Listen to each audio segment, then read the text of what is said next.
For today's videos, ayan, gawa naman tayo ngayon ng special spaghetti. So, special kasi ito yung aking special day, charis. So, ayan, lutuin na natin yung ating noodles. Pakulo ko ng tubig dyan. Nagyan ko ng asin at mantika at pinirito na rin itong hotdog. Parang may hams, no? Siyempre, kailangan natin mag-isa ng sibuyas at bawang.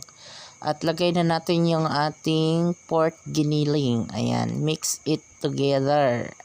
Charot lang. So, ayan, halo-halo lang yan siya. And then, tinimplahan ko na yan ng asin, paminta, at ang ating seasoning. Sibuyas. Ayan. So, linagyan ko na yan siya ng yung sauce niya.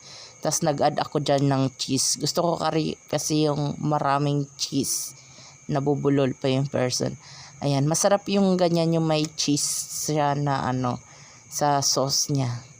Tapos, syempre, hindi mawawala itong condensed milk at itong Nestle cream. Kasi ito yung mga secret ingredient. Secret as sinabi, no? Secret ingredient para mas lalong sumarap yung ating spaghetti. At syempre, linagay ko na rin dyan yung aking piniritong hotdog. Ayan. Inano ko na yan yung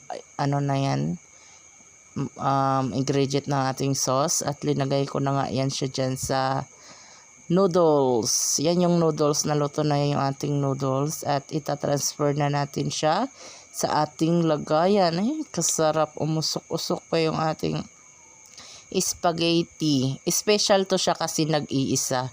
Kaya special. Nag-iisang putahe. Kaya dapat nating pasarapin. Ayan. Siyempre, kailangan meron tayong pang ningning sa mata. Yung cheese. Lagyan natin siya ng cheese sa kanyang top. Ayan, ang sarap. Oh, tingnan nyo, oh. Ready to serve na ang ating special spaghetti para sa aking special day. Thank you for watching.